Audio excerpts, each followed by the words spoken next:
Yesterday, we had a detailed brief on the successful joint operations that were carried out to destroy the terror infrastructure in Pakistan-occupied Jammu and Kashmir, as well as in Pakistan itself. We also iterated that our fight was with terrorists and their support infrastructure and not with Pakistan military. However, it is a pity that the Pakistan military chose to intervene and bat for the terrorist, which compelled us to respond in kind. दोस्तों, हमारी लड़ाई आतंकवाद और आतंकवादियों के खिलाफ थी। इसलिए 7 मई को हमने केवल आतंकवादी ठिकानों पर ही हमला किया था। पर अफसोस इस बात का है कि पाकिस्तानी सेना ने आतंकवादियों का साथ देना उचित समझा और इस लड़ाई को अपनी लड़ाई बना ली। इस परिस्थिति में हमारी जवाबी कार्यवाही अत्यंत आवश्यक थी और इसमें उनका जो भी नुकसान हुआ, वे खुद इसके लिए जिम्मेदार हैं। हमारी तरफ से हमारी एयर डिफेंस सिस्टम्स देश के लिए दीवार की तरह खड़ी थी और इसको भेदना दुश्मन के लिए नामुमकिन था। This brings me to the point, how have Indian forces managed to minimize the damage to both civilian and military infra in the country, in spite of the unrelenting efforts by the Pakistani forces? Most of you and the majority populace within the country have had a lot to say about the layered and integrated air defense systems put in place by the Indian Armed Forces, which includes the assets of the Indian Army, the Indian Navy, in addition to the primary air defense assets of the Indian Air Force.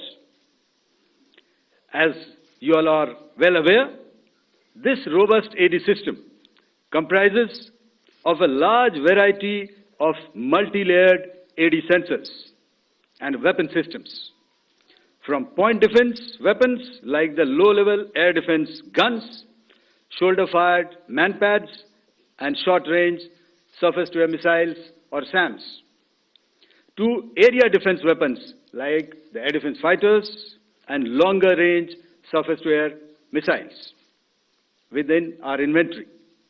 Additionally, the numerous waves of drones and unmanned combat aerial vehicles employed by Pakistan were also thwarted by the indigenously developed soft and hard kill counter-US systems and the well-trained Indian air defense personnel.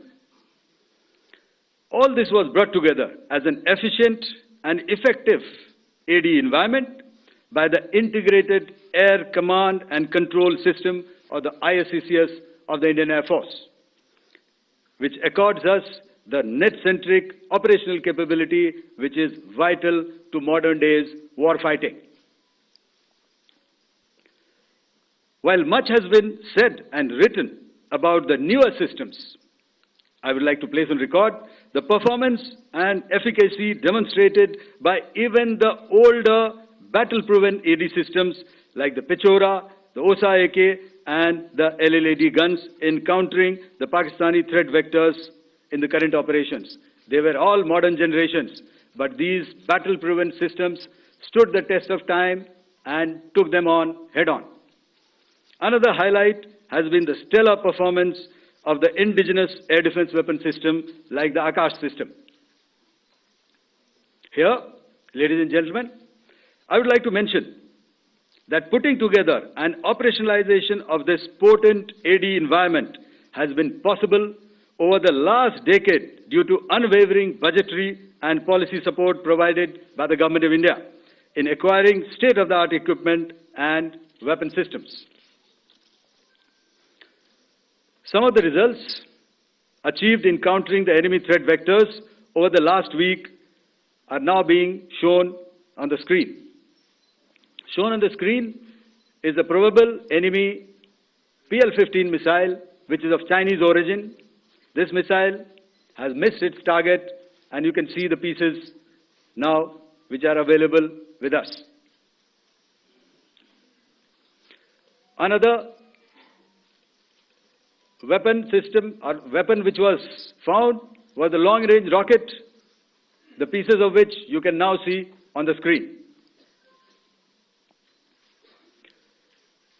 We have talked about the loiter munitions and the unmanned aerial systems, and here are some of the glimpses of those systems which we have brought down. To your right, with the right undercarriage or the wheel, you can see is the Yeeha system, which is of Chinese origin with Pakistan. You can see some quadcopters, and you can see one odd Sonka drone hanging by the wire. All these have been brought down by our trained crew and air defense systems. As far as our offensive actions are concerned, yesterday I had already shared some details about the targets engaged by the Indian Air Force. The composite picture of the Indian Air Force targeting so far is now shown on the screen. As you can see, we have targeted the length and breadth of the adversary. I'm sure most of you would have already seen the effect of these strikes on ground, courtesy the large number of videos and photographs being circulated in the media.